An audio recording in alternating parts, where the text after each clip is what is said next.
everyone, and welcome to the newest episode of the Read Right to Left podcast. I, as always, am G, joined by my always wonderful co-host Ray from Whimsical Pictures. Hi guys. And this month, June, we're doing a series spotlight. It's a series spotlight that I think is one that we've been looking forward to since we started this podcast, or well, actually... Yes. Not since we started, because this wasn't even licensed when we started this podcast. But it's one that has been a perennial favorite for these two hosts, and we've talked about it a whole bunch. We've talked about this creator a whole bunch. So today, we are going to be talking about Shonen Note, Boy Soprano by Yuhki Kamatani. Yay! And the crowd goes wild.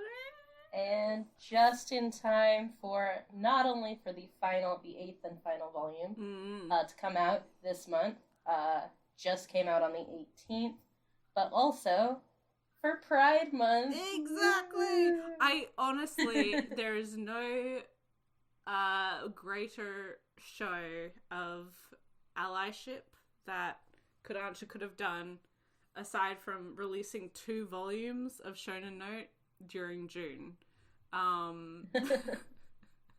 So I don't know whether that was a purposeful thing or that volume 7 just got pushed back so many times, but volume 8 didn't have the same issues with production. But it's here, it's finished. We read it all. Well, I read it all. Ray's read it all for a long time, but I finally got to finish it. And man, oh man, what a wonderful experience this series has been, always was. But rather, yeah, let's just get straight into it. We have a couple questions to answer, so thank you as always to everyone who sent those in. If you do like this podcast, if you want to listen to us, we are available on all of the major podcasting platforms, as well as my YouTube channel, Simply G. Yeah. Let's get into it. Yep. Alright, do we want to give, like, a quick little rundown about what the series is about first? Absolutely, and I think it ties very much into why we, as individuals, love this series so much as well. Yeah, it's, like, such a hyper-specific thing for a series to be about, and it's, like, our hyper-specific shit. So Shonen Note, Boy Soprano is about a middle school choir. That is by and large what it is about. It's got like a whole ensemble cast, and they all have their own personal arcs and everything. The main character is a boy who's just entering middle school. Hasn't really started puberty yet. He's very small. Named Yutaka Aoi. And Yutaka, well, I mean, ever since he was, like, very young, he's had, like, extreme sensitivity to sound. And that's sort of, like, manifested in, like, he has this very, like, just heart-achingly beautiful, like, soprano voice.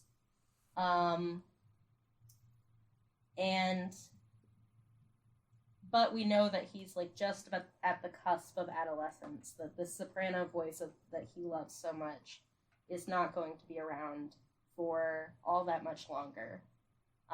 So the sort of subtitle of the series, other than Boy Soprano in English, is Days of Evanescence. So there's a lot of, like, you know, youth is fleeting, you know, kind of stuff. But yeah, I mean, that's like that's the barest bones of the series. Like I said, ensemble, huge cast.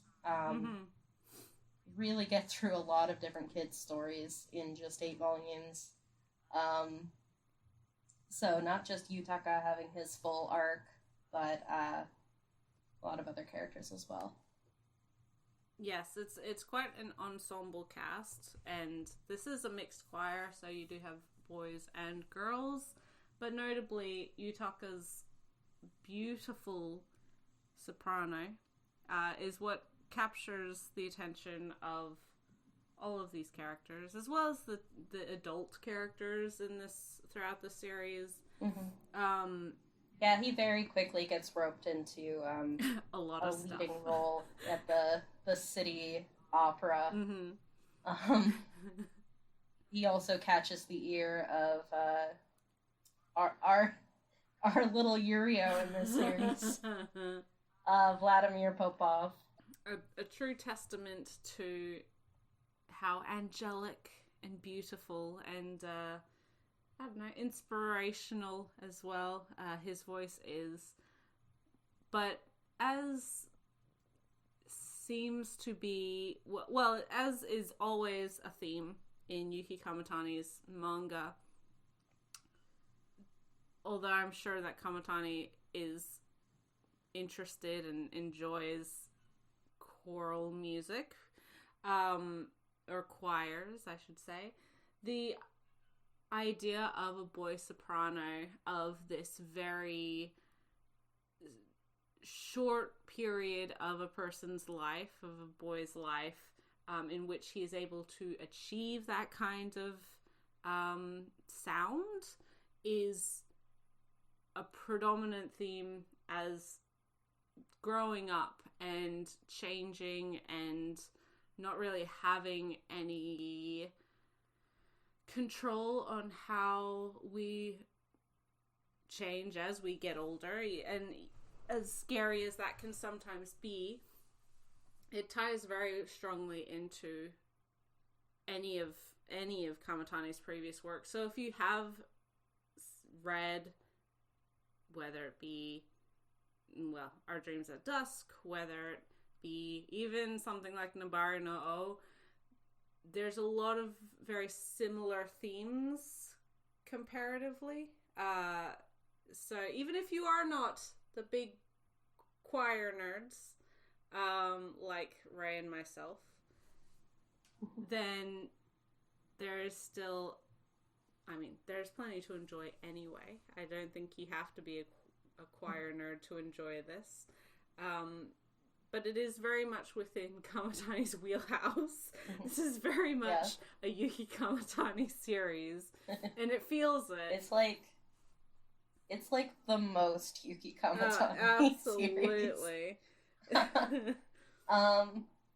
But also, like, to the point of, like, you don't necessarily have to be a choir nerd to be into this. Mm-hmm. I want to say I would place it with something like Chihaya Furu, mm-hmm. as far as, like, series that aren't about, like, a quote-unquote sport. Yeah.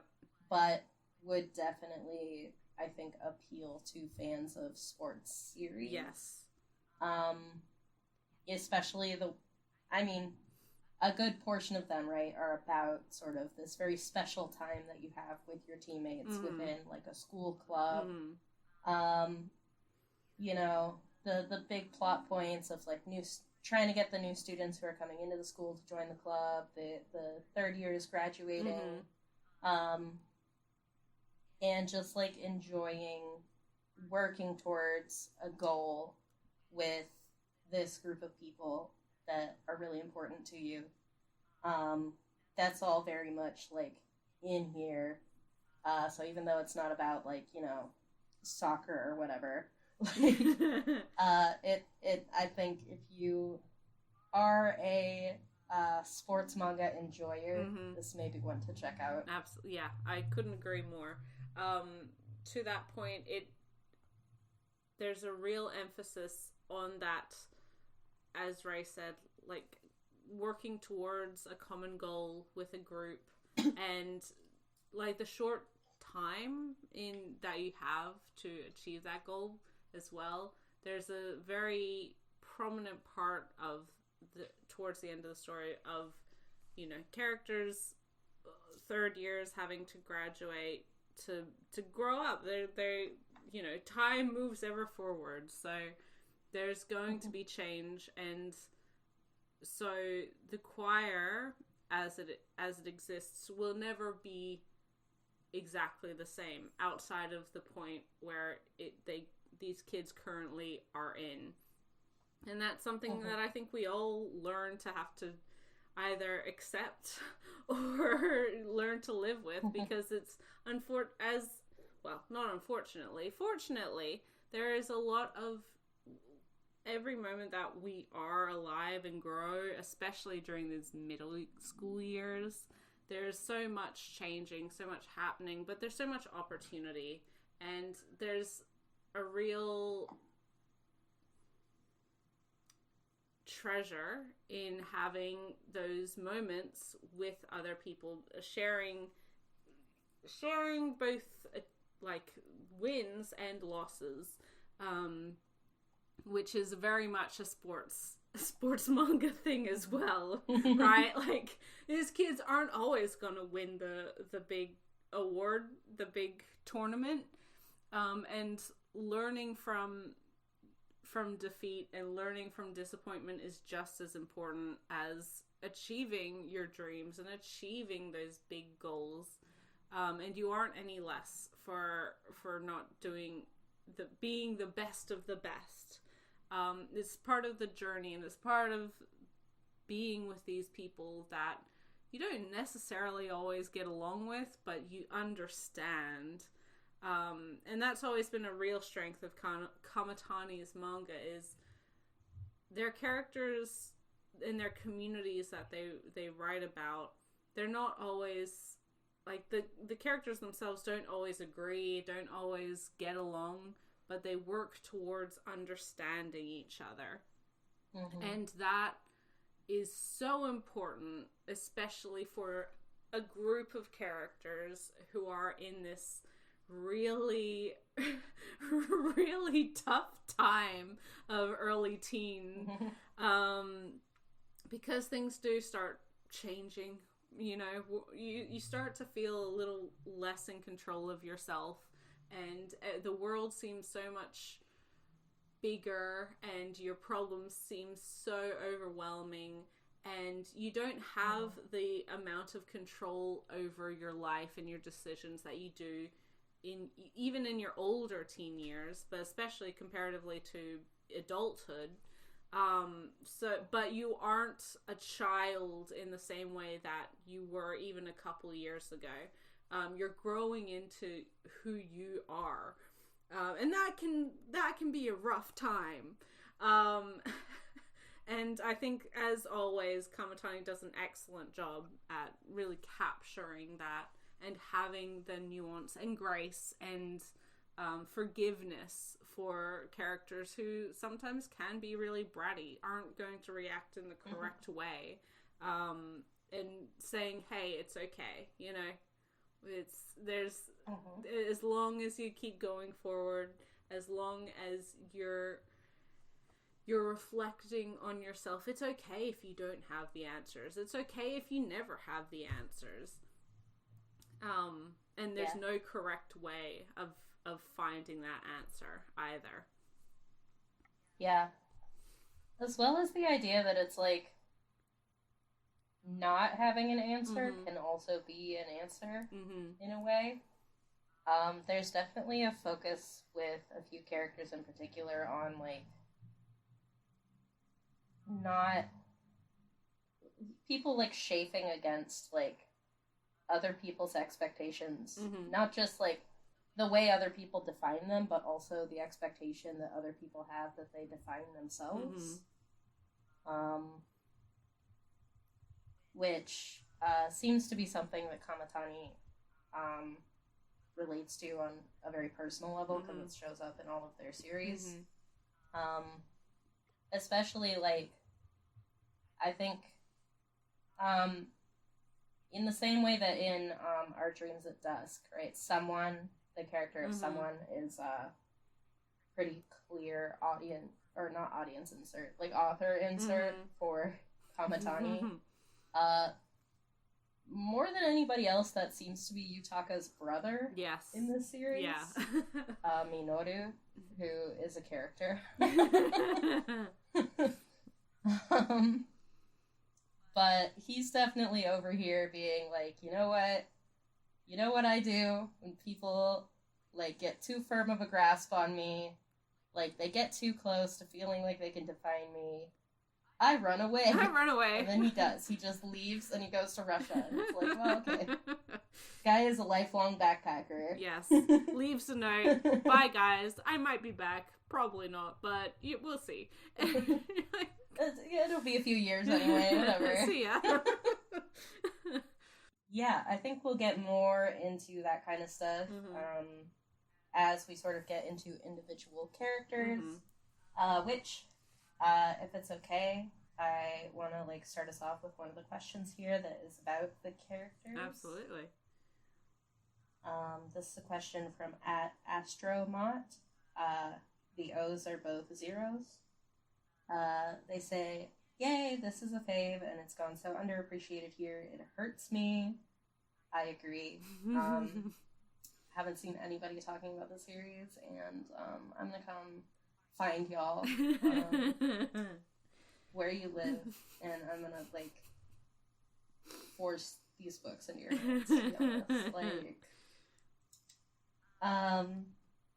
But they ask, do either of you relate to / find catharsis in any characters' journeys in particular?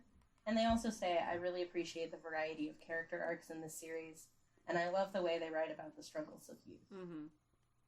So, I guess we can sort of go down the list of characters, but we'll start with any characters that you and I particularly related to or found catharsis in. Personally, there's a lot of the characters that I think there's a relatability to all of them.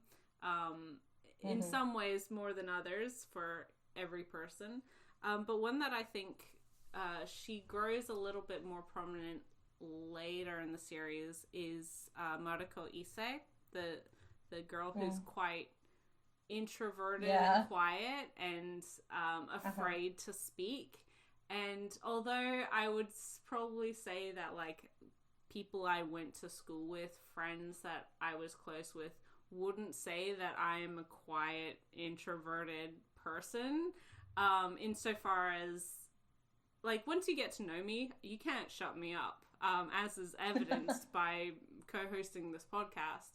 But really, in a crowd of strangers where I'm not comfortable, I really, really overthink things, or you certainly did at that age, and didn't have the confidence to feel like anybody wanted to listen to me, and especially didn't think that even if I did put my voice out there, that anyone would want to hear what I was saying. And I was fortunate, and this kind of ties into why this series is very important to me, is that I did gain a lot of that confidence through performance, through singing in a choir, and having more practice in front of a crowd, on stage, under the judgmental eyes of an entire audience, right? And it was through exposure to that quite early.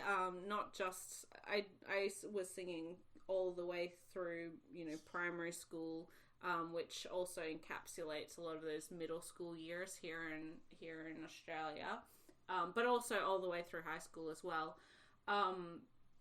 And that was something that gave me it certainly didn't always help and give me that confidence in social situations, but it did help me get over that fear of there's nothing I can do to be heard. And so that was something that really resonated personally with me amongst these characters, because it was something that, well, she was a lot cuter than I was at 12 or 13, but put together.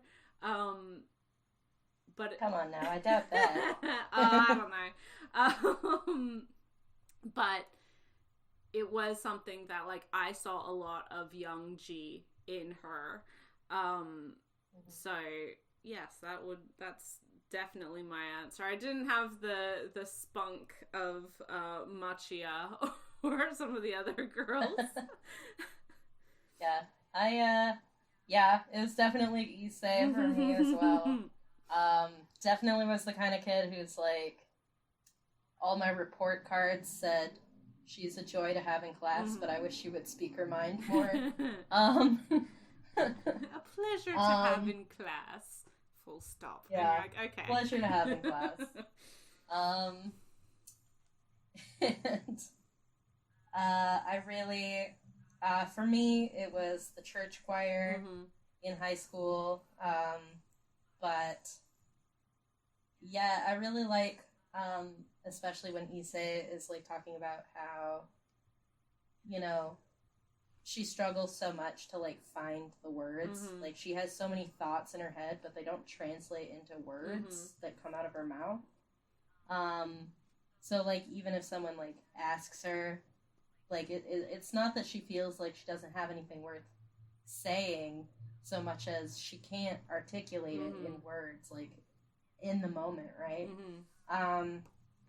And I really related to that because my mind is always going, 8,000 miles faster than my tongue can keep up with.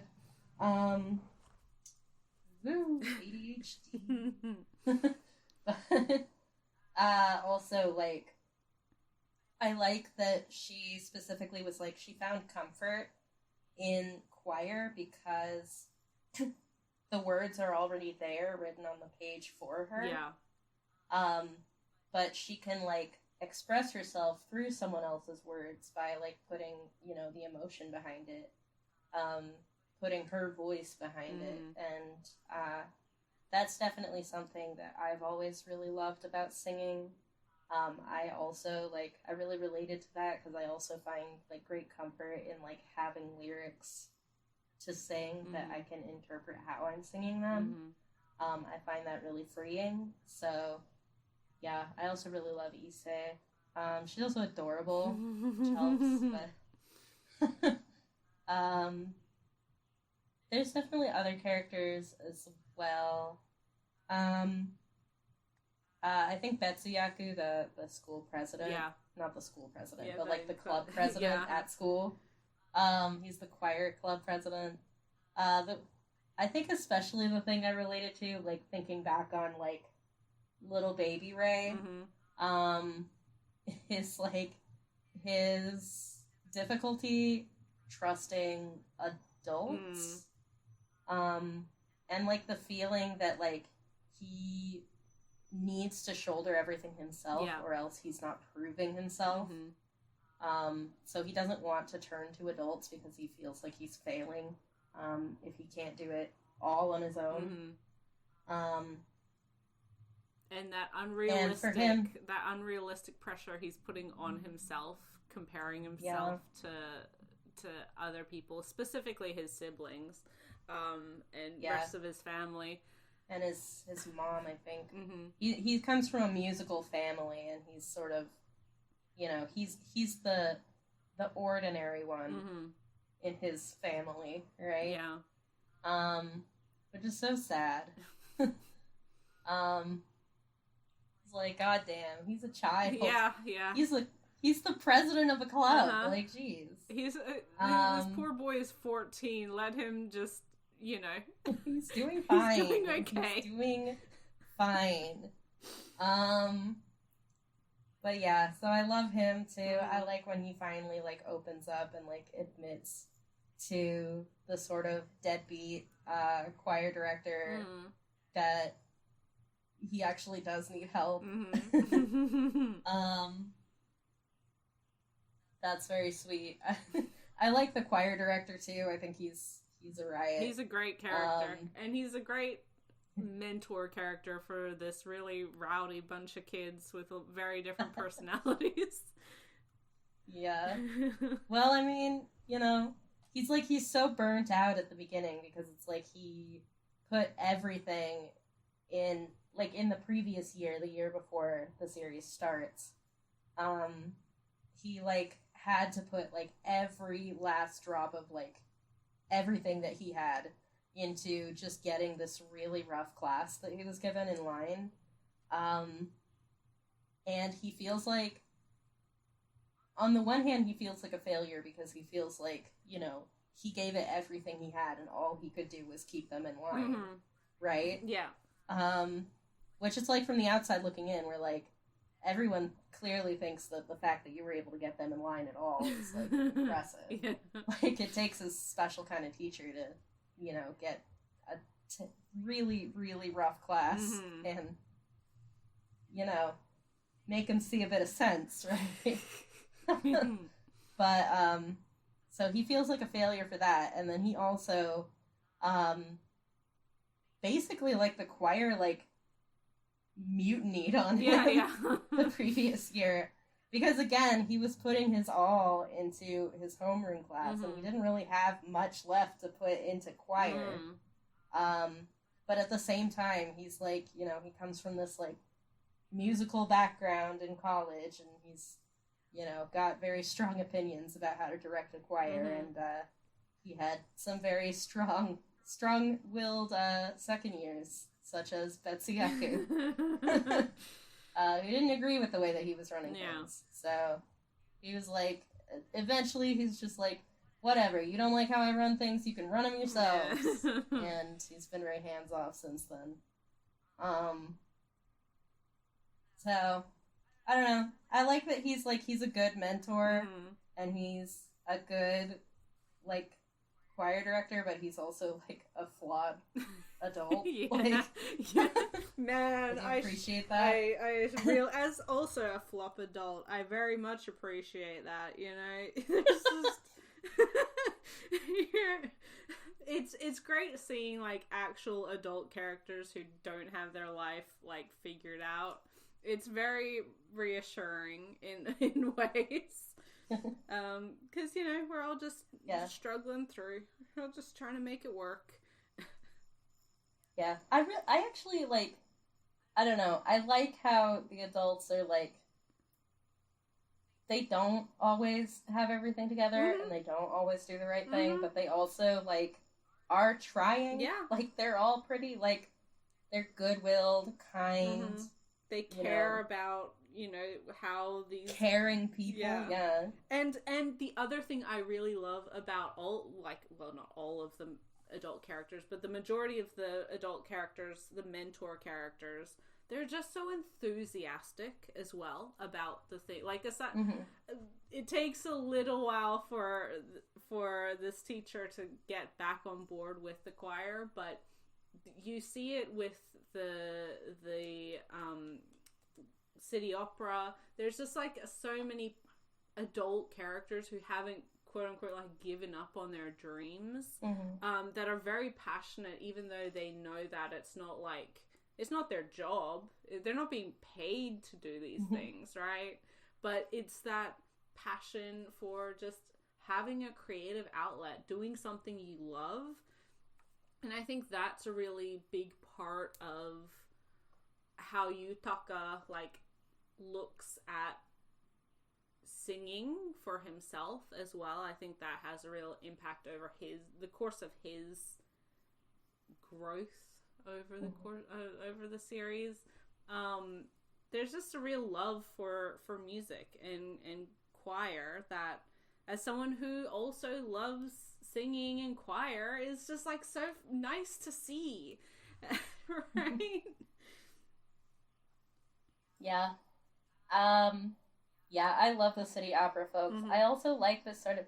I love Yutaka's mom as well, who's, like, a local... Journalist.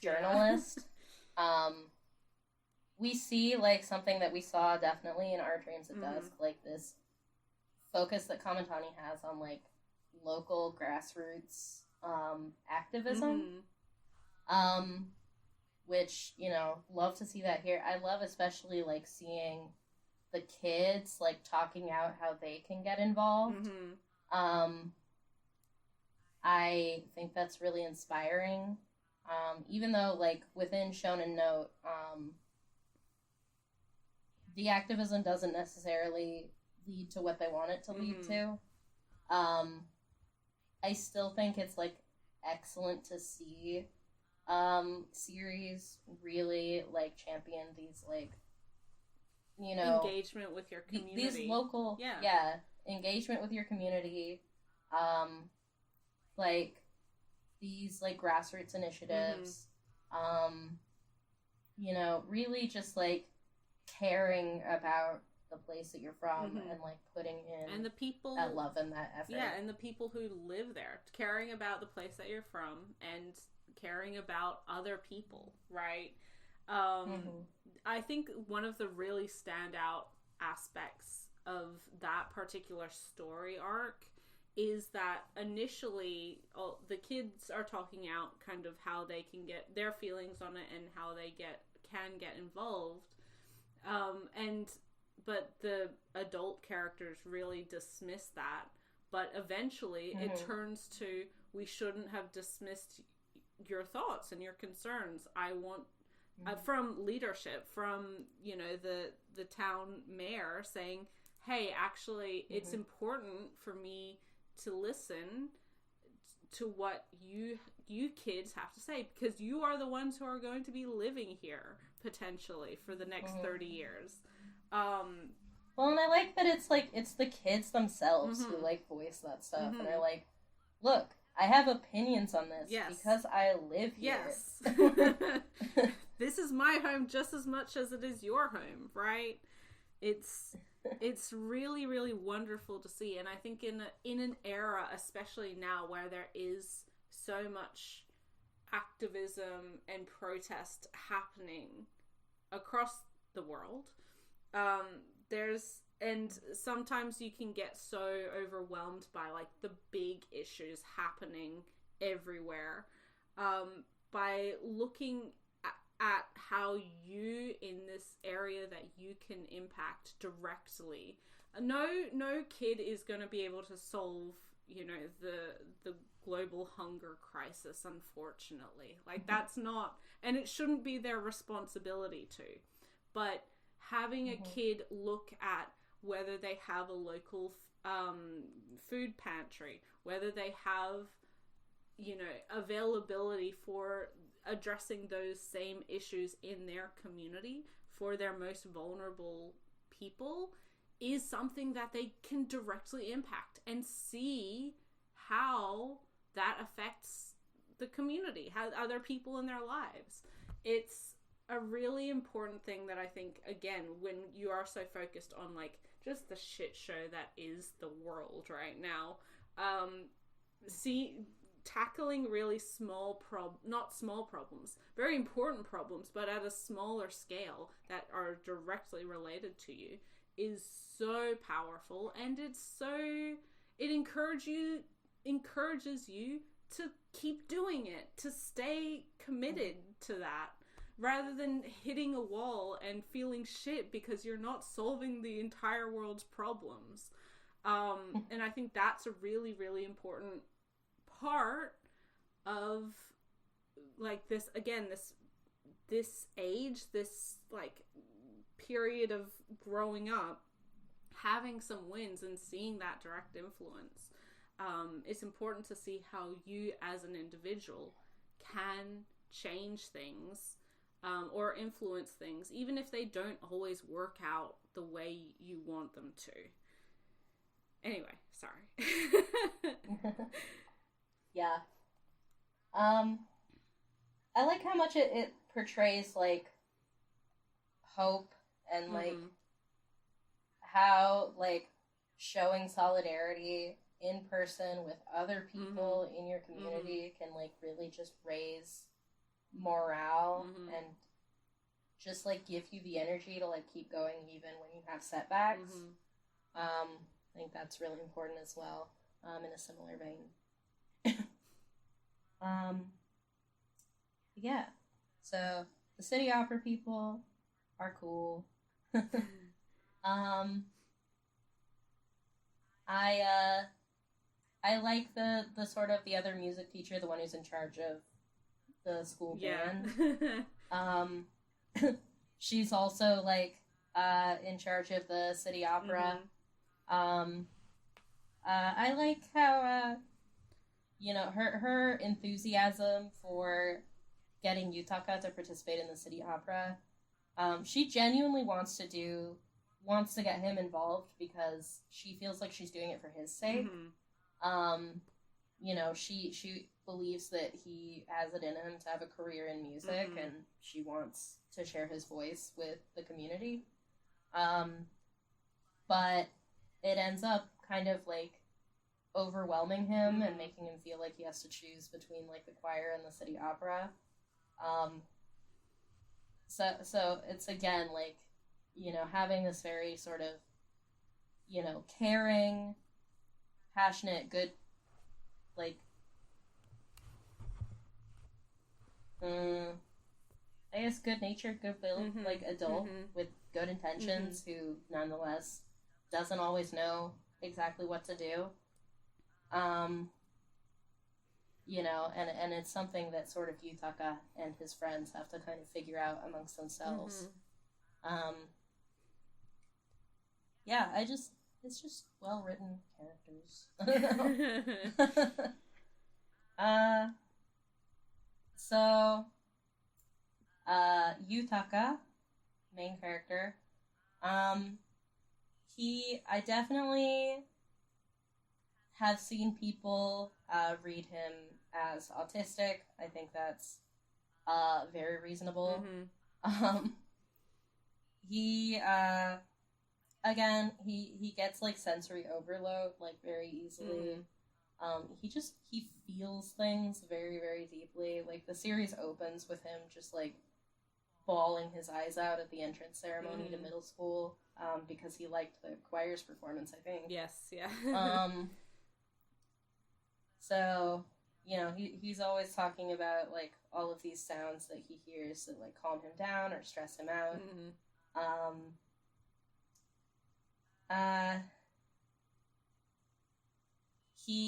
When he's first, like, starting to rehearse for his lead in the city opera,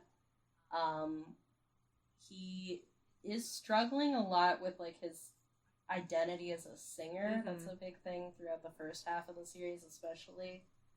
And he sort of, because he doesn't really know who he is as a singer, he ends up sort of giving himself over to the role to a very unhealthy degree. So that's sort of like a through line of his character through the whole series, is that he's just an intensely passionate person who feels things very deeply, especially related to sound and music. Yeah, I don't know. He feels like the kind of character Kamatani Yuki would write. He's cute. He is. He's cute. He's a sweetheart, and he's hard to. It's hard not to like him. He's just very sweet and genuine, and like pure is the wrong word, but he kind of represents, especially early on, just like that unchanged innocence of youth, until he does start to grow and change and develop, and his journey to being okay with that, especially when compared to Vlad, and him not being okay with that, their growth in kind of very counter directions, which ultimately kind of lead back to each other, is really, really well done, and is just a joy to read, and to see how comfortable he is when he is facing the potential of losing his soprano, right, by going through puberty, and how small of a, or how that's a motivator for him to keep singing, comparatively to Vlad, who just locked himself away and refused to sing. Well, I was gonna say, like, I think that without, like, his friends in the choir and his friendship with Vlad, Popo, I don't think he would have been as okay with it. Of course. You know, especially since we see, like, what happened with his older brother. who is similar to him in a lot of ways, and who like quit singing forever when he lost his soprano, and took up the flute instead. I think it's sort of like that sort of end of the arc of him like joining the choir in the city opera and really like making friends and deepening his bonds with those people, and in so doing kind of finding who he is as a singer, that he's able to let go of his soprano when the time comes. Absolutely. Couldn't agree more. Speaking of Vlad, Vladimir Popov, who they call Popo-chan, so I will call him Popo, because it's cute.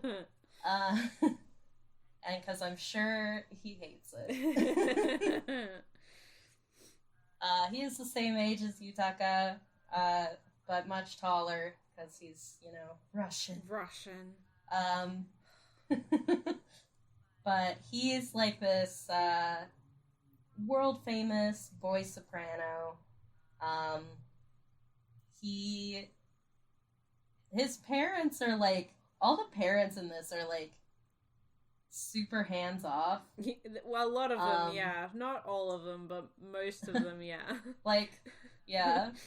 Most of them, like, on purpose. They're like, this is a parenting choice I'm making, but, like, I think in all cases it kind of fucks their kids up a little bit. But that's definitely the case with Popo, because he definitely like feels like he has to do this to support his family, which I mean is the case with a lot of child performers, right? They end up being the breadwinners for their families, which is an incredibly like toxic and abusive environment for a child to grow up in, feeling that they are economically responsible for the adults who are raising them.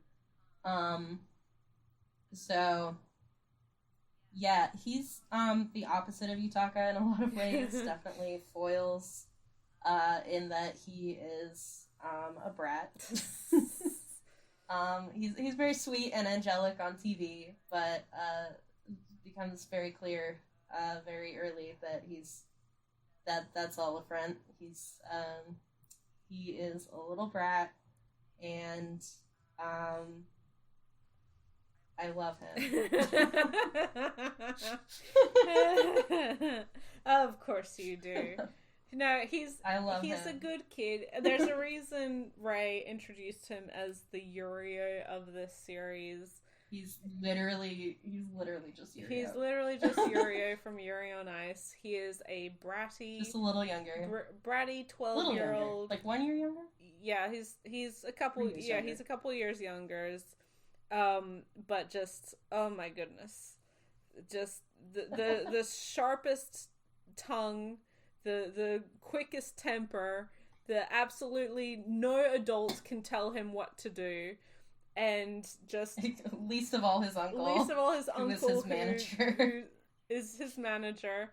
He just decides to go to Japan for a snap decision, just to go, and the fact that like his whole inspiration for like becoming a singer is that his grandma is Japanese, so he's been to Japan when he was really young, and he speaks Japanese, and he like went to a cultural festival and saw a boy soprano singing Japanese in Japan, and he just like lies about being able to speak Japanese to the whole world.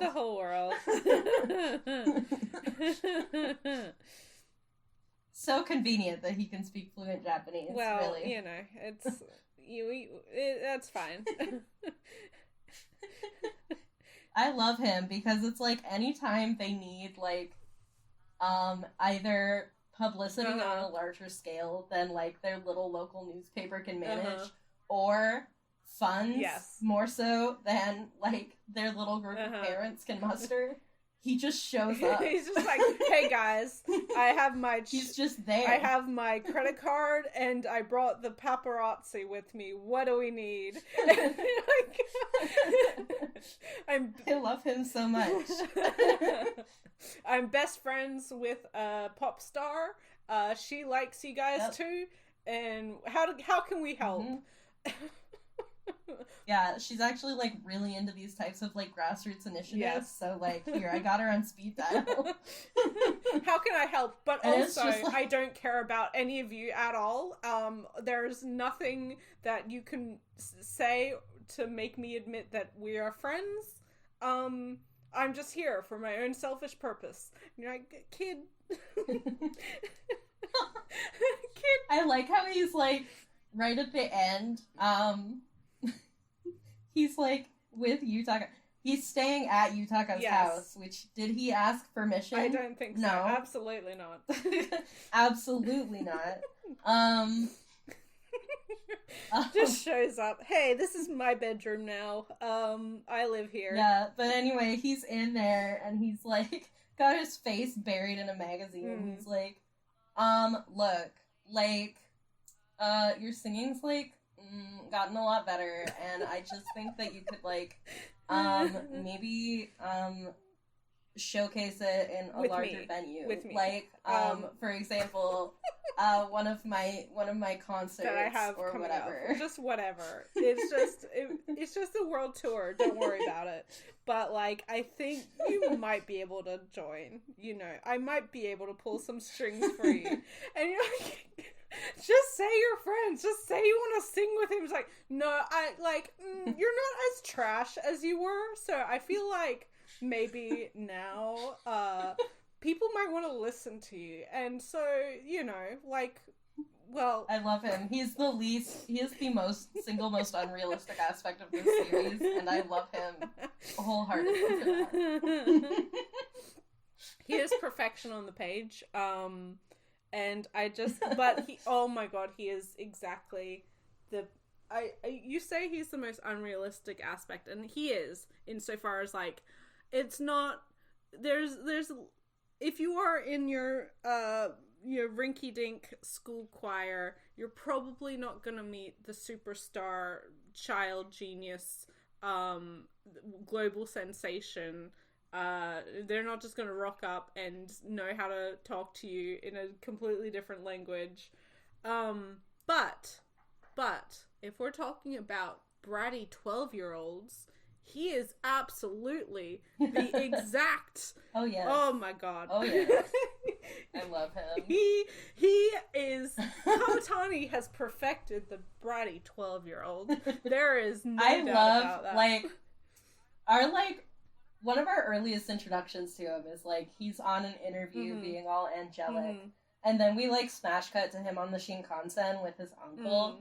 And he's, like, got his, he's, like, leaned super back in his chair, and he's got his feet, like, pushing into the seat in front of him. And his uncle's like, put your feet down, and he puts them up further. And I'm like, yeah. Yeah, exactly. What did you think would happen? That's all you need. He doesn't even say anything. It's just like, yep, I understand him as a character now. Oh my goodness. And yeah, he has such an interest in trains, and then when at the very, very end they get him a model train for... Well, no, because the whole thing was, like, his uncle likes trains. Yes, like, and that's the only reason he says on TV that he likes trains, is because his uncle takes them all. And then, so, at the very end of the series, they're celebrating his birthday, which is, of course, December 25th, Christmas. Obviously. I mean, he's white. He is white and Russian. So he's a white character in a manga. And his birthday's Christmas. His birthday's Christmas, but he's Russian, so it's not like Christmas. So, you know. And they give him a model train of the Shinkansen. He's like, why the fuck? Like, why did you? I hate it. But he still gives it to his uncle. You're like, I don't want this.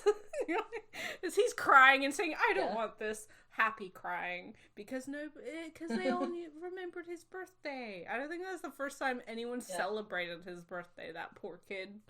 So, You And know. the little bonus picture that's just like, no, I'm keeping this one. His uncle's ready with his model train shells. He's like, no, this one's mine. This one is mine. It's very important to me. Although I would never say that, and I'll have to kill you now that you've heard me say that. He's perfect. No notes. Yeah, but his whole drama, of course, since, you know, he does feel like he is the breadwinner in his family, and like he's defined his whole career around being a boy soprano. Once his voice does start dropping, he has an entire existential crisis. Immediately cancels all of his concerts for the rest of the year, and fucks off to Japan again because apparently that's his safe place now. Yeah.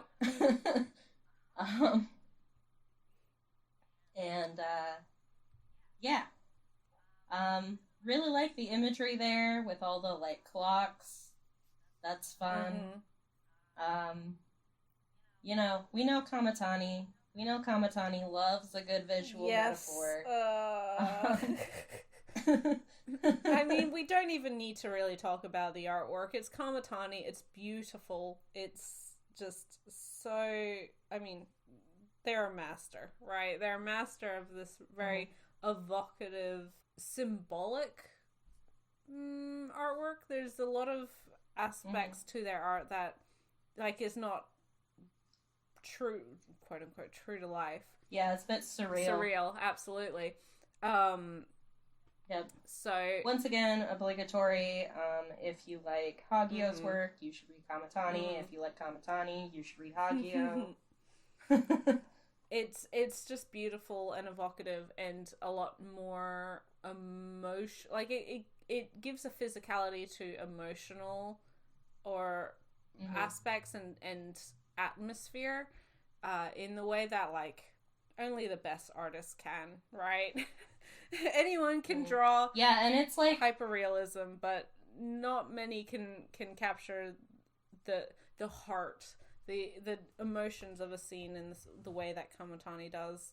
This subject matter in particular lends itself so well to their style because a lot of it is portraying music, how music sounds, how music makes you feel, which is not easy. We've certainly seen music manga that have done so successfully in a variety of ways and done so not so successfully in a variety of ways. This one, I find especially the type of choral music that it's mostly representing, as well as opera music. The way that Kamatani uses these very open layouts with these layered illustrations full of different symbolic images and metaphorical images really is very effective in conveying how we're supposed to feel in response to whatever musical numbers being performed. I really don't think that anybody could have handled the subject matter of a school choir in the same way. I think they were the right person for the job, you know? Absolutely. Some other characters, because again, there are tons of characters. We have Tomo, who's sort of one of the first characters that we meet. Tomoya. Who is sort of a counterpoint to Yutaka in that he's sort of an early bloomer. He's very tall, and he only gets more tall as the series goes on. And he already has his voice has changed. He's in a lower register already as a freshman. And tone deaf. But they're like, you know what? We're so desperate for boys. Come on, join us. We can use you. So I really like his little arc, where he, his parents are, their relationship is not at a good place right now. There's a lot of yelling at home, and he sort of gets stuck babysitting his little twin sisters while his parents are screaming at each other, which is just not a fun place to be as a kid. Yeah, no. And he's also struggling with being Yutaka's best friend because, like, he feels like, you know, obviously Yutaka's like this prodigy, right? This insane singer, who has the potential to, like, be, like, world famous, right? And so he's struggling a lot with feeling inferior in that way, in the same way, like, Betsuyaku feels like he's just ordinary. I feel like Tomo also struggles a lot with feeling like he's not really good at anything. And then he also struggles a lot with, like, the dysphoria that comes from, like, being in the middle of puberty and not feeling like you belong in your own body. Yes. Well, also the pressure. Also the pressure of, like, you feel like you're turning into an adult, but you don't, like, your body is changing, but you're still a kid. You're a kid. And it's paired with the fact that he does have to look after his little sisters, that he does have to be the adult, quote unquote, in the room, whilst the actual adults are at each other, is just compounding all of these fears and uncertainties into something that's really hard for him to try and manage. Or even articulate. Exactly. Like, he doesn't really know what's wrong, but something is very wrong with how he feels. And, like, then it doesn't get helped either by, like, people making, like, cracks about how, like, why are you in the choir? Like, you suck at singing, you're tone deaf. And then, like, the basketball team being like, why don't you join the basketball team? You're huge. And he's like, I don't want to be huge. Leave me alone. I didn't choose this. I'm 12.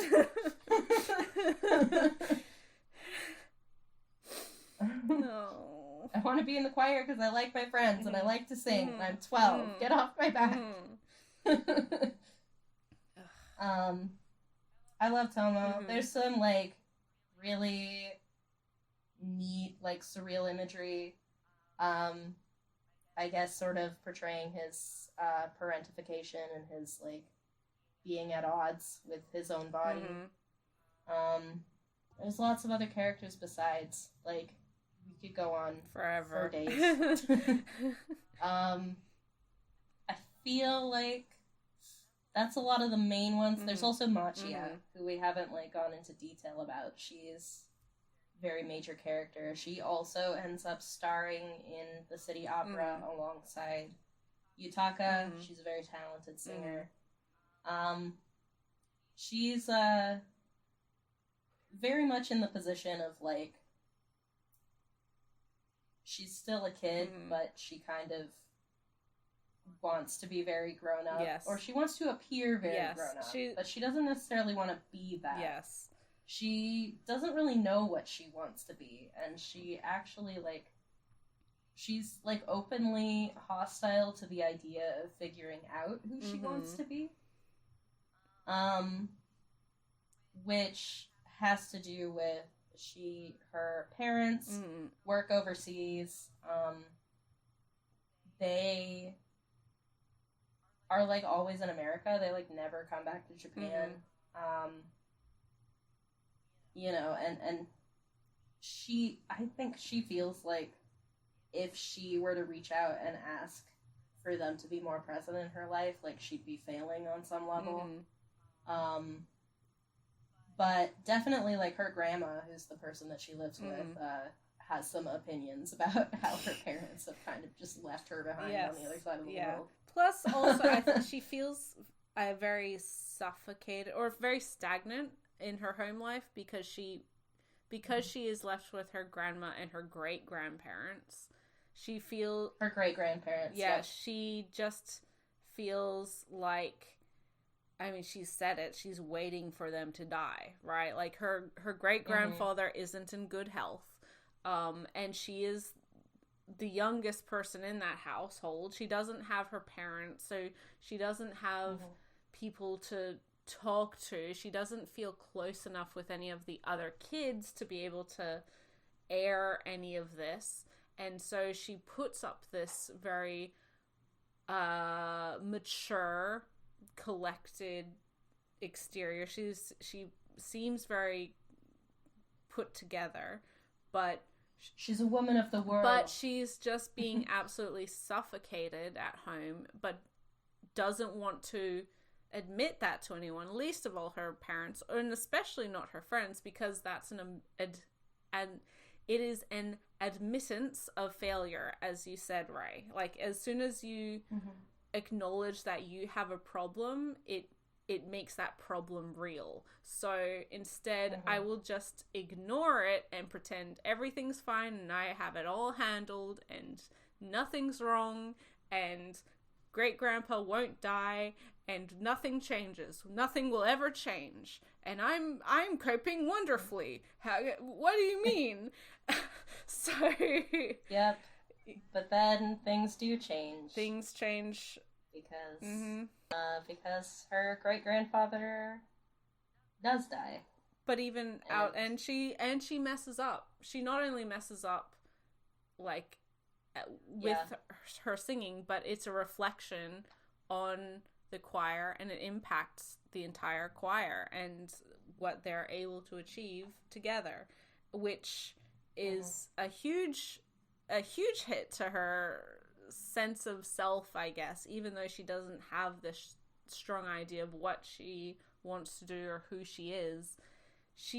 Well, it also sort of confirms to her that she is alone. That, you know, she is this sort of, like, loose screw within the choir, that she belongs separate from them. Yes. Because she wasn't in time with them. And it, like, in a similar way to, like, Betsuyasu putting all of this pressure on himself to achieve and not ask for help. Those two are very similar in a lot of ways. He eventually recognizes that he needs to ask for help whilst he's still within the choir. For Machiya, that's a completely different... The way that she takes that on board is very, very different, and she goes in a completely opposite direction and actually leaves the choir and steps away from singing. So, like, I can... although I didn't have the family home life that she did, or Betsuya, I think that self-imposed perfectionism is something that I can really relate to, and the idea that if you've screwed up once, it's irredeemable, you're the worst, no one deserves to like you. You know, it's the idea of failure being the end of the line, which in reality is not the case. Failure is just an opportunity to learn and reassess. Especially when you're in middle school. Especially when you're in middle school, right? So, but that self-imposed, like, I need to have everything perfect, and I need to be this person. And I think she also has a lot of pressure. Well, I know she has a lot of pressure because she has all of these other kids looking up to her as well. In the same way that they're looking up to Yutaka, she is the female, like, not version of him, but she is the female soprano soloist. So she really stands out. Everyone thinks she's so cool. That as soon as things stop being easy for her, she thinks like she's failed, like everyone else as well. She's not only Mood. Yeah, I know, exactly. That's, I'm like, man, this is, how dare you be this relatable? I am no longer 12, but man, so her story arc is very interesting as well. And then in a very Popo-chan style, she just decides to disappear for a while. And makes a snap decision, which she commits to, and I think is important for her, especially it allows her to reconnect a little bit with her parents. And maybe her parents learn, hey, maybe we shouldn't just spend all of our time in the US and forget that we have a daughter. What? Oh my god. And forget that they have, like, ailing grandparents. I know. She was just like, man, your teenage daughter, you left with, like, ailing, not only ailing grandparents, but, like, just 3 people, great-grandparents and a grandmother, who are at least, like, in their mid-60s. And certainly the great-grandparents are probably in their late 80s, early 90s. Why? Why? Did you... No. Some people shouldn't have children, to be honest. And they love their daughter. They just don't prioritize her, which sadly is a reality for a lot of kids. And which is why... and it fucks them up. It fucks them up. Don't do that to your kids. Your kids deserve better. Your kids deserve better. But, yeah, she kind of, like, she goes to America, spends a couple years there, and then in the epilogue, she's back in Japan, and she's going to go to a Japanese high school, and I think that that's, like,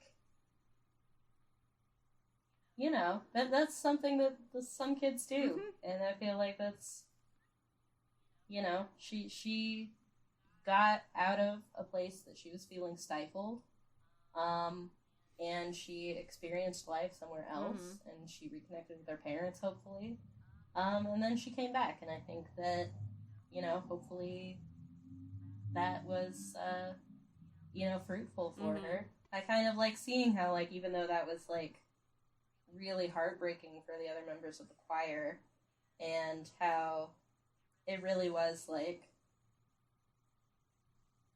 kind of a, I guess not the sort of satisfying little, like, wrapped up in a bow conclusion to her arc. It's kind of her giving into her own insecurities. That because, you know, she's so young, like, it's just, like, she needed a change of pace, and she got a change of pace, and now she's moving on with her life. And it's not really portrayed as, like, the end of the world. Hopefully one of her parents is also back. It would be nice if that would be nice if she reconnected with her folks in the US, and then, like, you know what? Maybe we should ask our work to not have us in the US every moment of the year. Guys. Anyway. Sigh.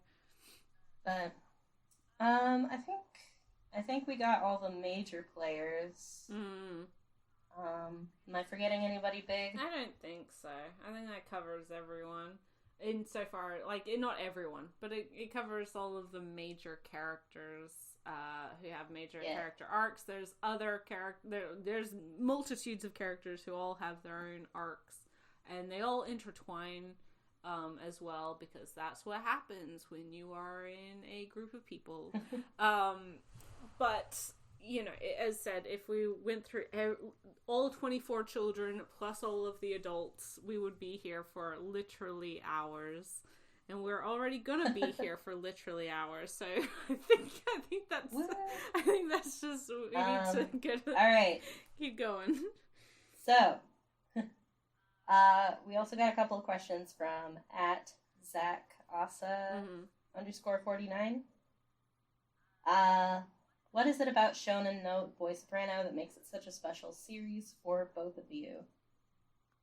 I think we kind of answered this one. We both have, like, a strong connection to choir.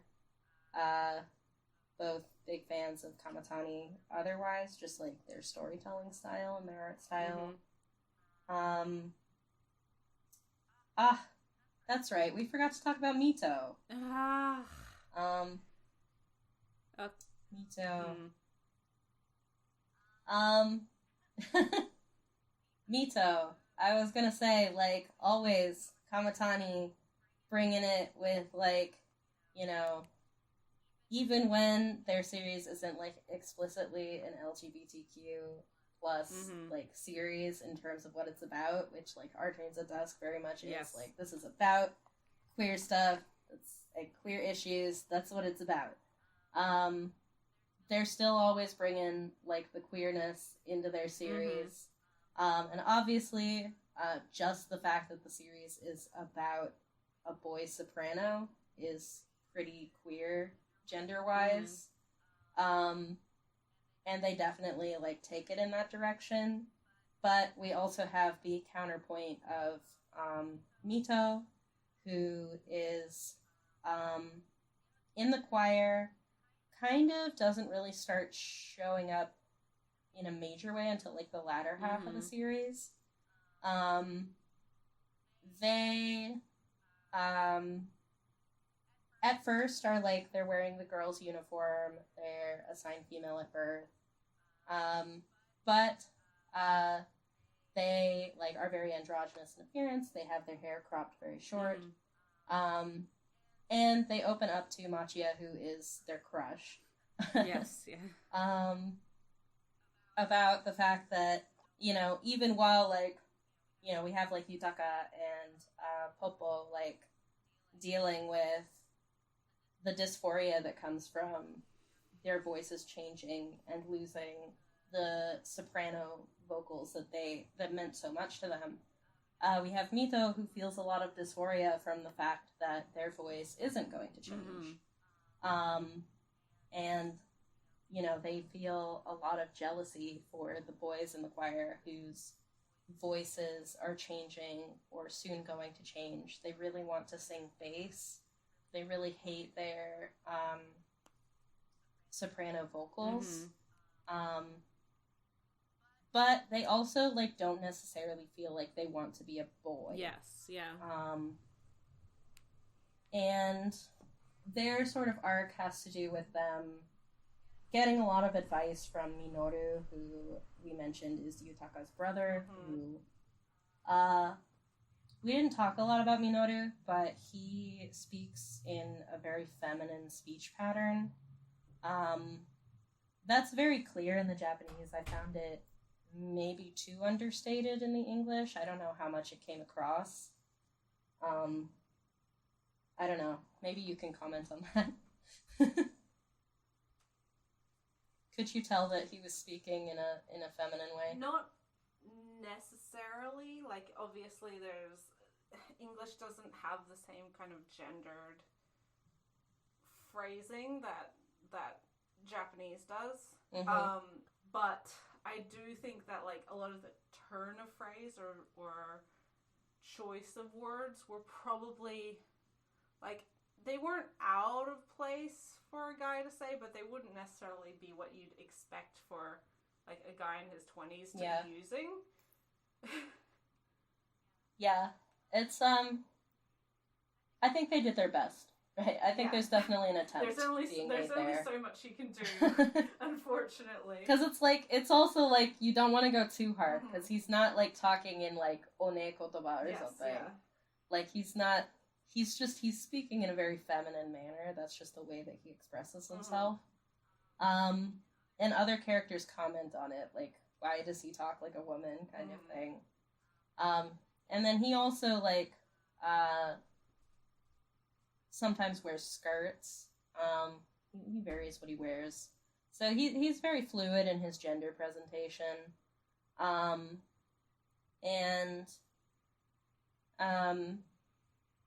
Mito's very, like, threatened by that at first. And so sort of confronts Minoru about it. But Minoru gives them some advice about, like, the fact that, like, they don't need to feel, like, pressured to define themselves like, one way or another, that it's okay for them to still be kind of figuring out what's going on. And it's okay if they never really find an answer. You know, they don't owe it to anybody to, like, have a definition prepared to give people for who they are. And then he goes to Russia. So I definitely, I wanted to mention Mito because I think that they're a really cool and necessary inclusion, given the subject matter of the story. Mm-hmm. They're also, like, just a very Kamatani inclusion, right? Yeah. Yeah. For sure. So, yeah. If nothing else convinced you to read it, it's Pride Month, and there's queer people in this series. Woo! But yeah, so what is it about Shonen Note Boy Soprano that makes it such a special series for both of you? That's one of the things. Mm-hmm. It's that Kamatani, even when they're not, like, writing about, like, queer issues explicitly, like, their series are still very queer, yes. And Shonen Note is no exception to that. Again, just the storytelling style, mm-hmm. with these, like, layered metaphors, very poetic prose as well, mm-hmm. Is just something that I'm very drawn to as a reader. And the fact that it's about choir, you know, and singing, those are things that I'm really passionate about. So. Yep, same seeds. And I think we've always said that, right? This is why this was one that, as mentioned, we've been talking about on this podcast even before it was licensed. Mm-hmm. It's just if you want to hear my thoughts, my one-sided thoughts, having read the series in Japanese, I did talk about it pretty extensively in our creator spotlight on Yuhki Kamatani. So, if you want more Shonen Note. We talked about it in our debuts for the year, our top 10 for 2022. Mm-hmm. Yeah. We talked about, every time we talk about Kamatani, or one of their series, we've done a spotlight on Nabari no, we've done a spotlight on Our Dreams at Dusk. So we have covered all of their English manga released in print. There's one of their series that's available digitally. Every time we talk about Kamatani in any aspect, we mention this series. Even if the episode's not about this series, we talk about the series. So this is actually a veiled Kamatani Yuki fan podcast.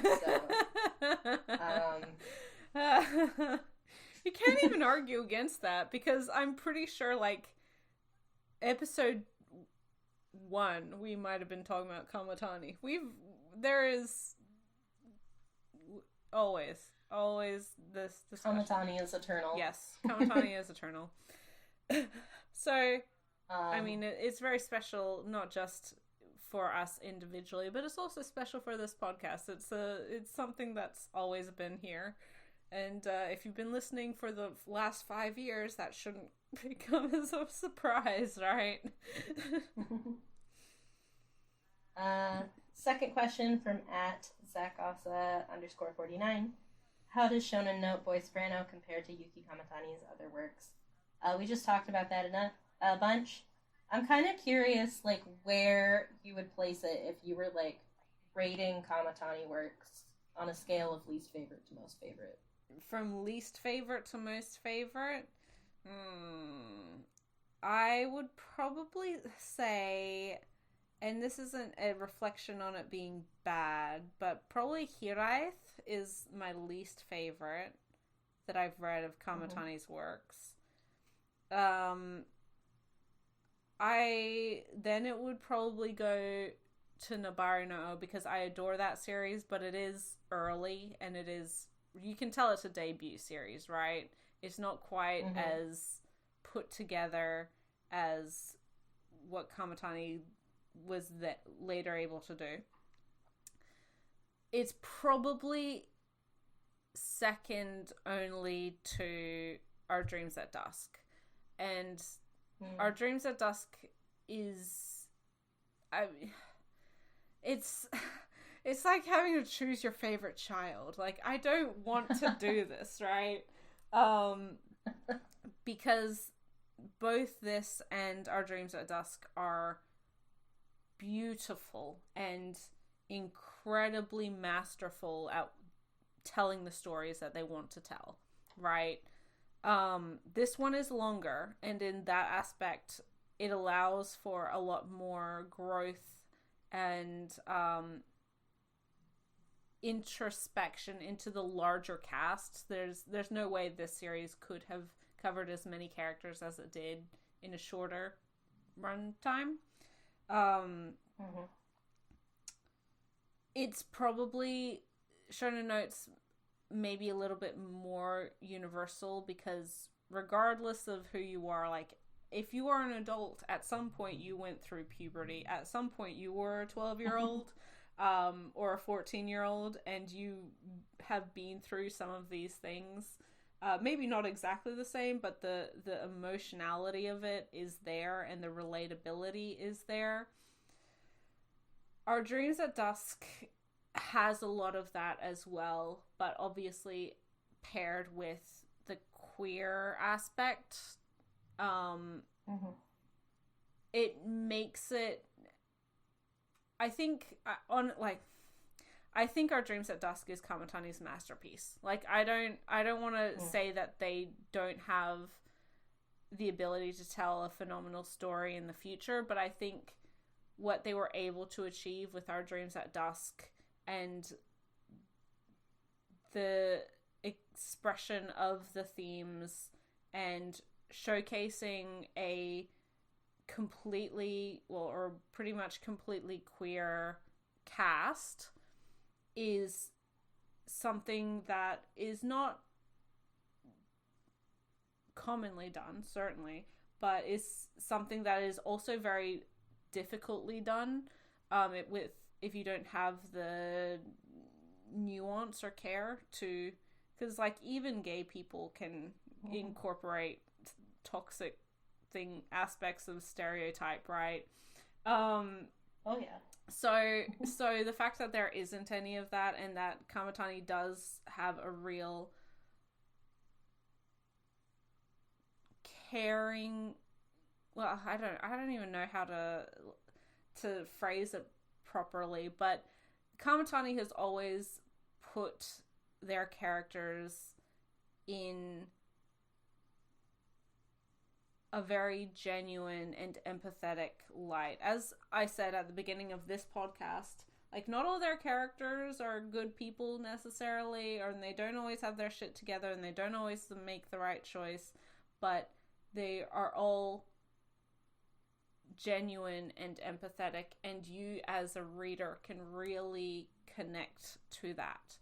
I also think that, like, Our Dreams at Dusk represents a LGBT story that isn't focused on a romantic aspect, which is a romantic relationship, I should say, in the same way that a lot of, like, BL and Yuri does. There's certainly romance in that series, but it's not the same as, you know, your typical off-the-shelf BL. It's about community, and it's about self-reflection, and it's about finding support with others, even if you're not the same as those other people, right? And it's about grassroots activism in the same way that this one is. There's a lot of very similar themes, right? They are very, very similar stories. It also has a larger age range of characters in Our Dreams at Dusk, which I think is very...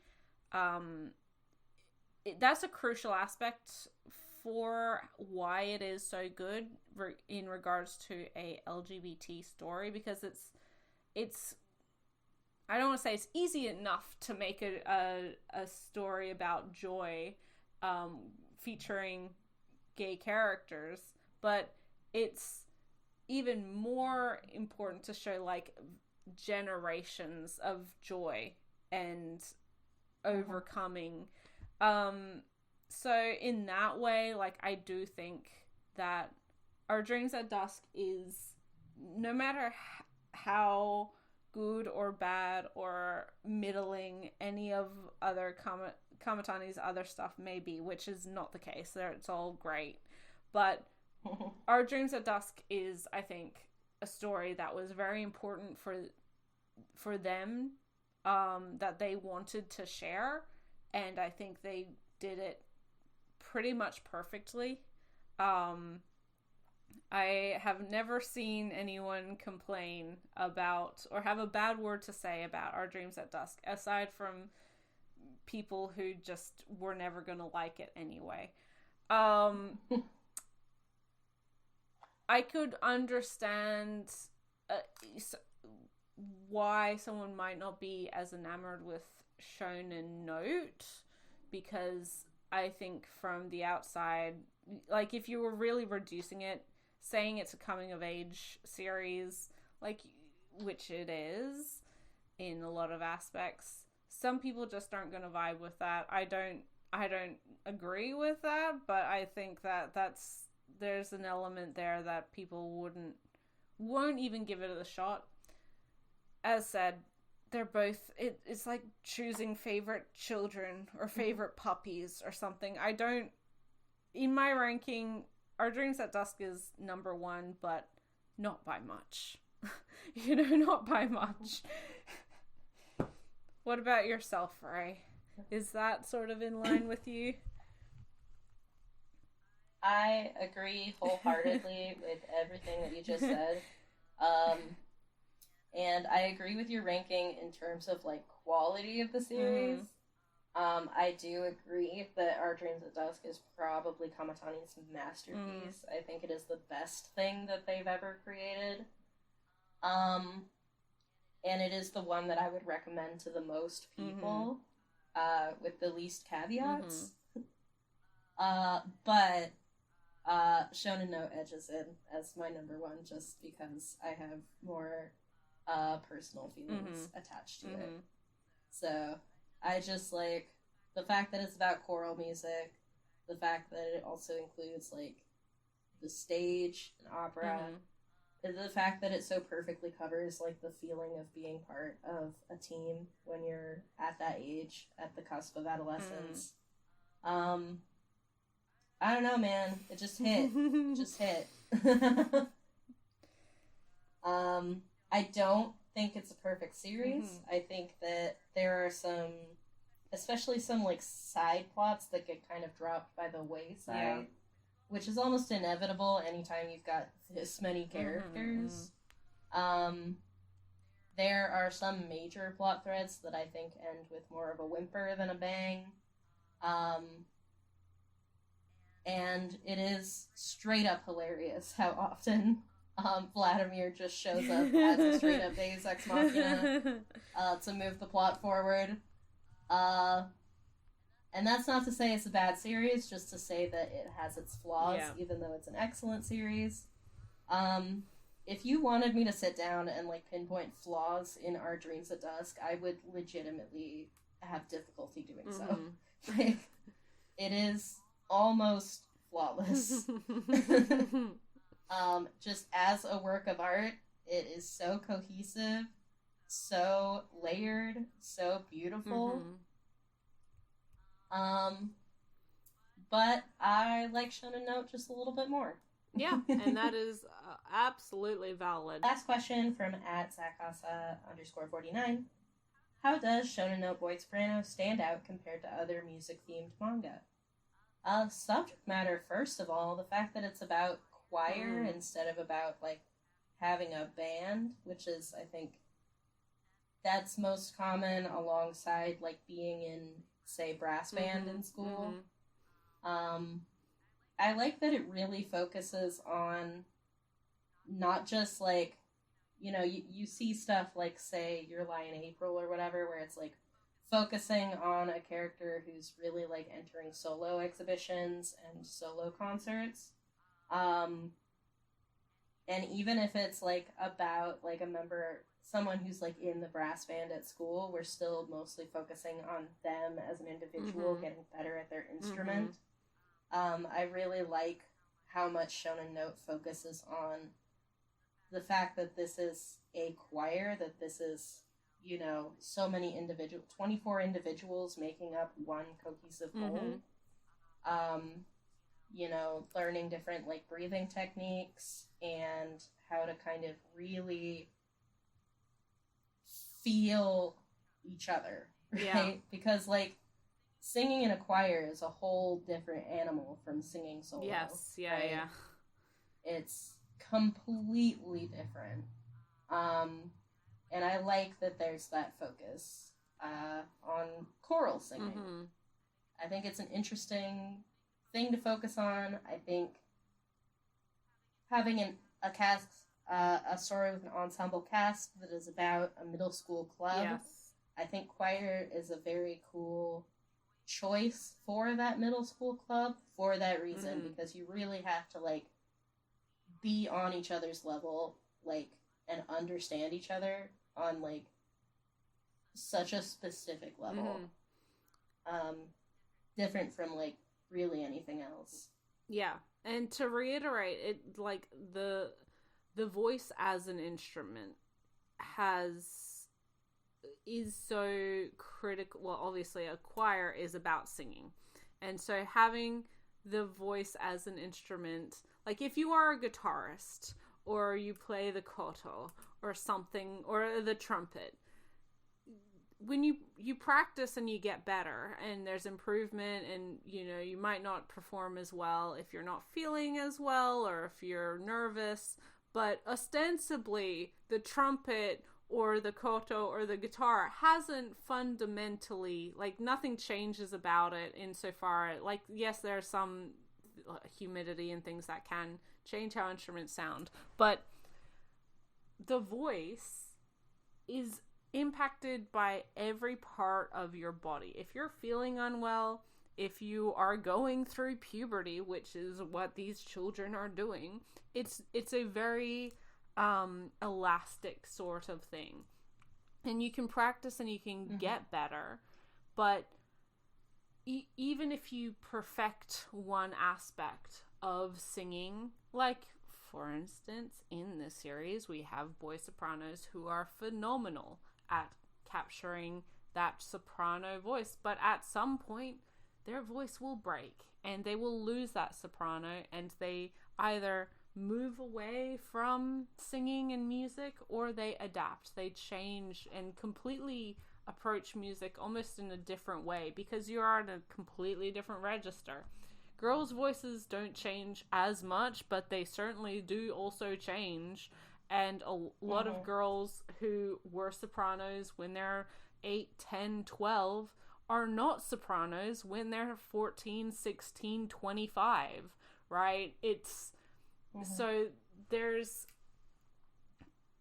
it's a lot of effort and a lot of luck if you are able to maintain this type of singing you were doing as a child into your teenage years and into your adulthood. It's very, very rare that happens, and in fact I would argue it's never happened. Certainly not naturally. And so having like I don't want to downplay the importance of an instrument to a musician, but when you yourself are the instrument, it's a whole nother layer of impact on yourself and awareness of having to have that awareness of yourself to be able to utilize your voice to the capability that you need is more prominent and important comparatively if this was about kids in the brass band or who wanted to start a pop or rock band in the light music club, or wanted to join the koto club or the harp, the strings club, you know, the string quartet. It's different. It's different. Just, you know. I also the fact that it's focused on singing also allows for the incorporation of the opera side plot. You could theoretically make a manga about like a piano accompanist or somebody who like plays their instrument in the pit orchestra for like musicals or whatever. And I would read the heck out of that.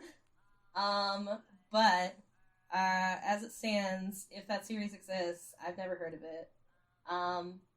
And I really like that, you know, we can sort of incorporate singing as acting.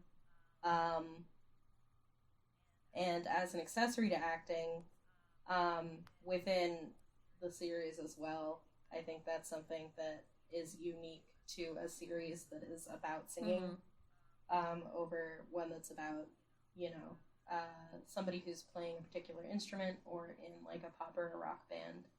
So, subject matter. Also, I would say it, compared to other music-themed manga, this is definitely one that is very successful, as I said earlier, in its representation of the music on the page. I think the energy of the music and the vibe of the music really comes through Kamatani's very whimsical and lyrical artwork. As well as like the way that they incorporate the lyrics to the songs into their artwork. There's a lot of really beautiful hand lettering in this series, and I'm happy to say that a lot of it was maintained, effectively imitated in English. Yeah, they went with generally keeping that hand lettering there and then putting like an imitation of it in English next to it, and I think that that is the best thing they could have done with the lettering in this series. Very excellent work there, because I think it's a huge part of the series, and I was glad to see it preserved in English. All right, so our last 3 questions come from our unofficial moderator at Storied Shelves. I'm going to start with their last question because I think that the first 2 are like nice questions to end on. Their last question is, are there any pages, scenes, or panels that stuck out to you art-wise? I love the... sorry, I'm going to jump in. I love the... In the last couple of volumes, there's this imagery of a tree, an apple tree specifically, that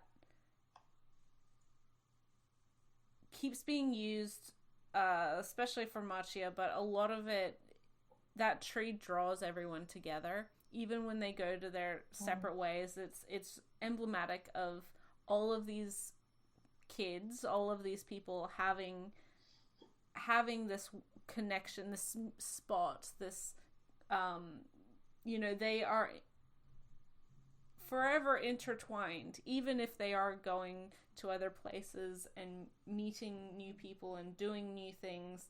They will always have the competition and the choir, these 24 people, this choir at this time, and just having this, the way that Kamatani uses this apple tree, it just becomes a very welcoming relaxation spot for all of these kids. They just are hanging around the branches and basking in each other, and it's such a like joyful thing. Also like a small thing not related to that, but that I really liked visually that Kamatani used, was when all of these kids were kind of had their heads in the clouds about making it to nationals, and they were getting kind of a bit uppity, and Kamatani had them like literally floating in clouds around them, and then very quickly, and then as soon as they started like I guess becoming a little bit more rational and stopped being caught up in like, oh, we're so special and this is amazing, them slowly coming back down to earth. It was very cute. I liked it a lot. There's a lot of, I mean, there's always with Kamatani little things like that just make it a joy to read.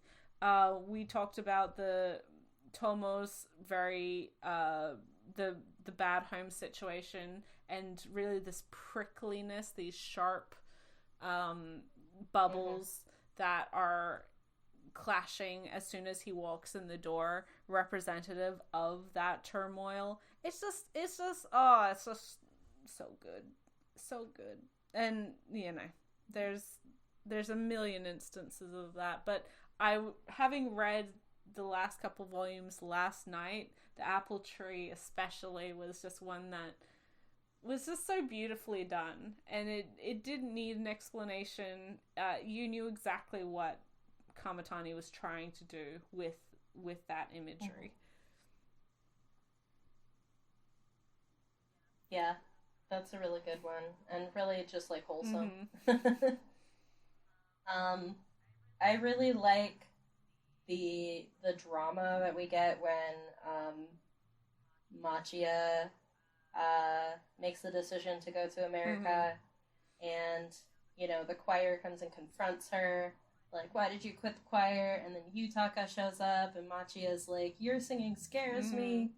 And we see it as like these gradually gathering storm clouds, and then like once the confrontation happens, it's like, you know, pouring rain and lightning, and then on the other side of the sea is, you know, the looming skyscape of New York. It's all very dramatic. Love that. I love again, just like all the music sequences are really beautiful. I especially like the ones for the turn of the screw because I like creepy things. I really like how Yutaka and Machia get drawn when they're in their characters as the creepy kids in the turn of the screw. Again, there's so much beautiful lettering in this. There's just so much. There's just so much. It's hard to, I don't know why I'm not like pinpointing specific moments right now. But I like that Betsuyaku's thing is like the aliens, because there's also a character associated with aliens in Our Dreams at Dusk. Yeah. But I like that he's associated with aliens because he's suggesting a choral song that is about, like, it's from the point of view of aliens. And it's about like isolation and being misunderstood. And it's a song that he feels like he can't get the other members of the choir to understand. So I really like that. I really like in general, like, how like visual motifs from the songs are carried into different characters' motifs and such. Yeah, it's just a really visually beautiful series. I also really love that whenever Yutaka like wakes up early and just listens to the town waking up in the ocean. That's just it's such a small piece of serenity, and like that's something that I don't live by the ocean, unfortunately, but it is something. There's just such a piece to being up early and watching the sunrise and hearing the neighborhood that you're in slowly start to wake up, whether it be your neighbors, whether it be the birds, whether it be the dog walkers. and just being in that moment and experiencing life before all the rest of the, you know, all your other responsibilities and every other expectation for you for the day or the week or the month starts. Just having that little bit of time to be in the moment and to see yourself amongst, well, life amongst the day. There's just something very, very healing about that, and just beautiful. Yeah, in general, like, just looking around at the backgrounds that portray, like, Kawami City are, it's just really relaxing to look around at, like, rural Japan, small town Japan. And that's something I would say for Our Dreams at Dusk as well. Kamatani really makes, like, the place that these characters live feel memorable and feel charming, and, like, a place that it makes sense that they are so devoted to keeping it the way it is. And then we're going to finish out with a couple simple ones, also from At Storied Shelves. Any favorite chapter cover pages? I made a note that I really like all of the chapter cover pages that have, like, birds on them.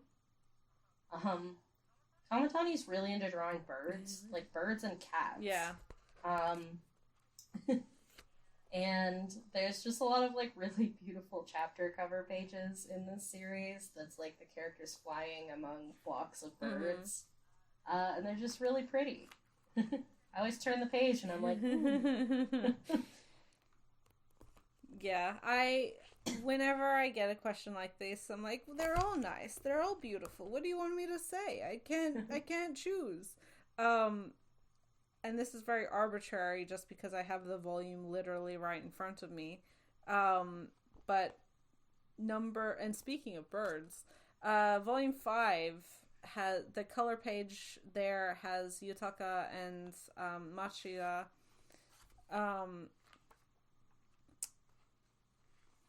just kind of together. There's a bunch of flowers. There's a crow there, or a raven.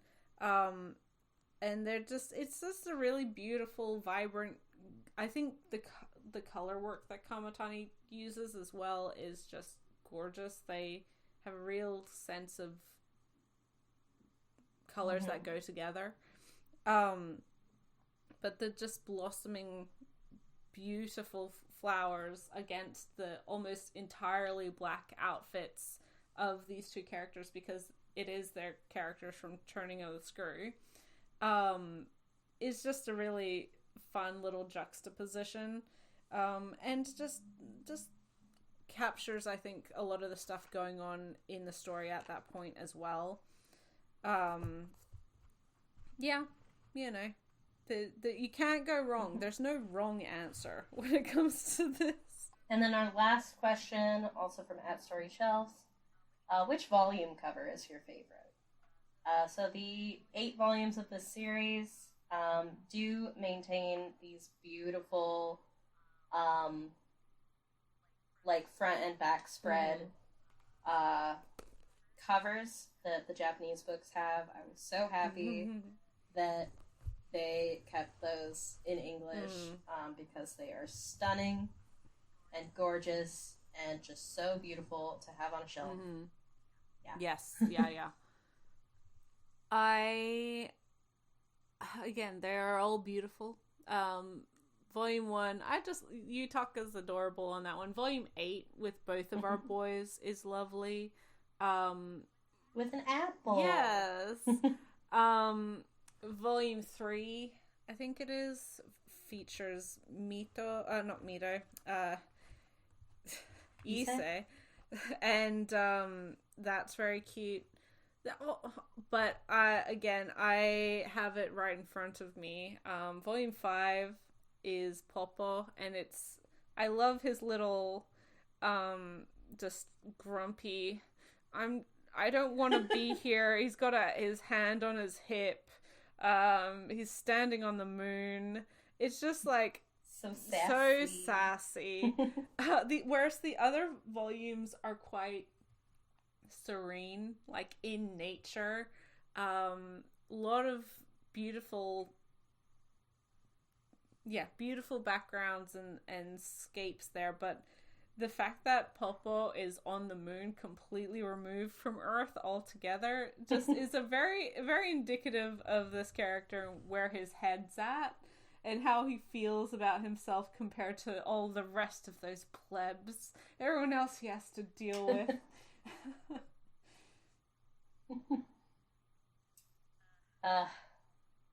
My boy, my son. Well, it's Pride Month, and that means that I have to go with the gay volume cover, which is volume 7, because it has a giant rainbow on it. And it's so pretty. It's got Machia and Mito, looking very angsty, but I just love the colors on it so much. It's so eye-catching. And I also love Volume 6 because it's got everybody. It's got everybody. Yeah. It's got Tomo as the feature on there. And it's just really cute. But they really are all beautiful. Like, they're all stunning pieces of art. So, as per usual. And with that wraps up all the questions we have. Any last notes about the series? We've talked about the series a whole lot on this podcast before. I'm sure we won't stop talking about it in future episodes, even though we have done this podcast specifically to spotlight the series. But truly, can't be stopped, won't be stopped. But truly, it is one that I think, if you enjoy the types of series that we talk about, especially ones that come from places that aren't just trying to hit, the popular tropes of the time. This certainly wasn't a series that was making gangbuster sales, comparatively to like the Attack on Titans and the My Hero Academias of this world. It's not supposed to, and it would be very boring if every series was like that. But it is one that has so much heart, has so much to love about it. It comes from a very well-established creator who is just absolutely fantastic at what they do. And is honestly, like, from my perspective, as someone who had to wait for it to be licensed in English and really didn't have a whole lot of hope that it ever would, I think it's important to support this series where you can. If you are someone who enjoys Kamatani's work and you do buy manga, it's one worth buying. If you're a manga fan who doesn't, buy a lot but does read a lot, ask your library to get it in for you, because it is worth having access to. It's one that I think a lot of people in all sorts of walks of life can enjoy, especially young people at this kind of similar age range. It's one that is worth supporting, and supporting legally as well, because the more we can support this sort of stuff, and the good work, the fantastic translation, the phenomenal lettering, just means that we get more of this quality of work available in English within the English market. I know Ray is in a different position because she can read and own this series in Japanese, but I am not that person, right? And I don't think I'll ever get to that point, unfortunately. But if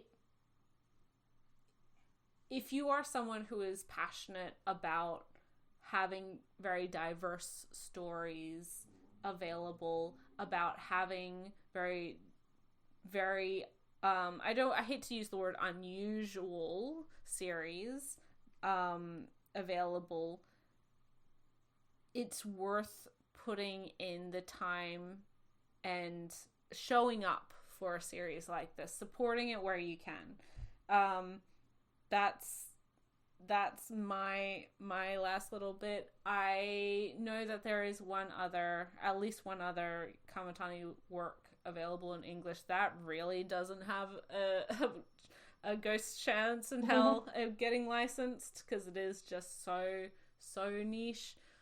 But it look, never say never. Never say never, but like really it's not looking good.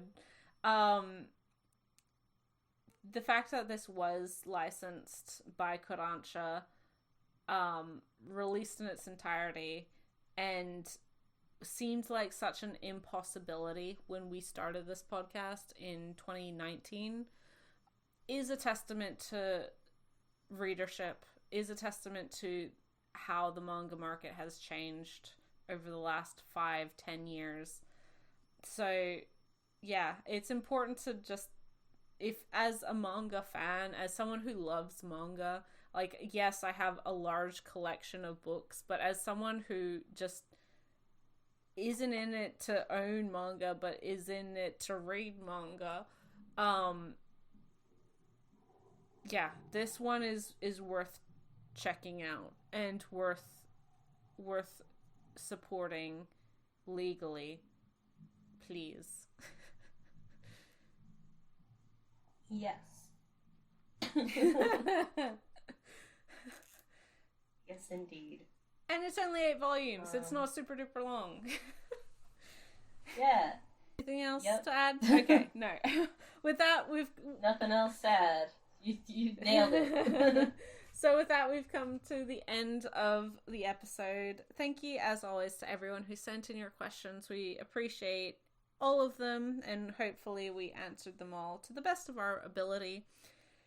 Next month we have a creator spotlight, right? Next month we are going to be talking about Tatsuki Fujimoto.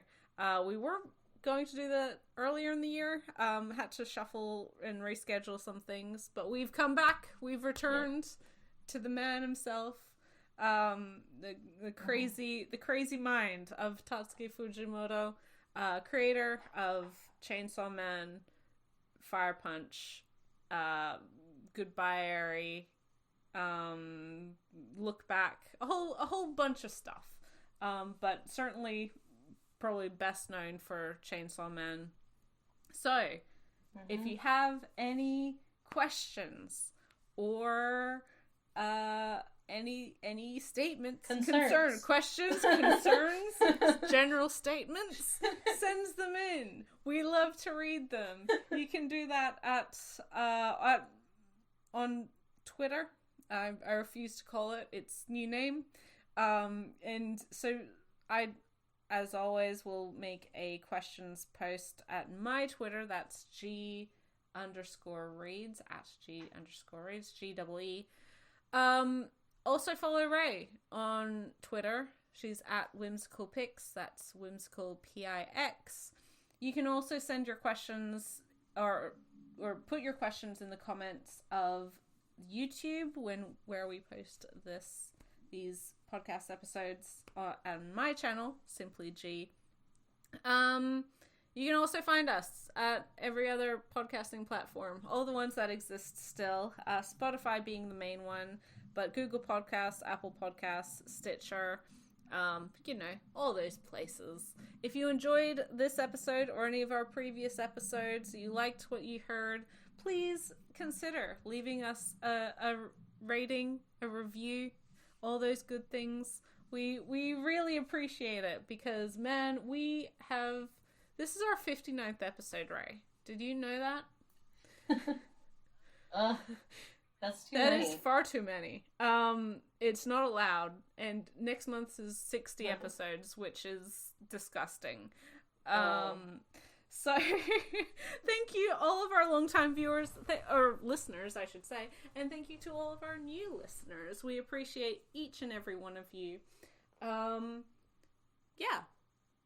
And with that's me done. Thank you, guys. I'll see you in the next episode. Bye, guys.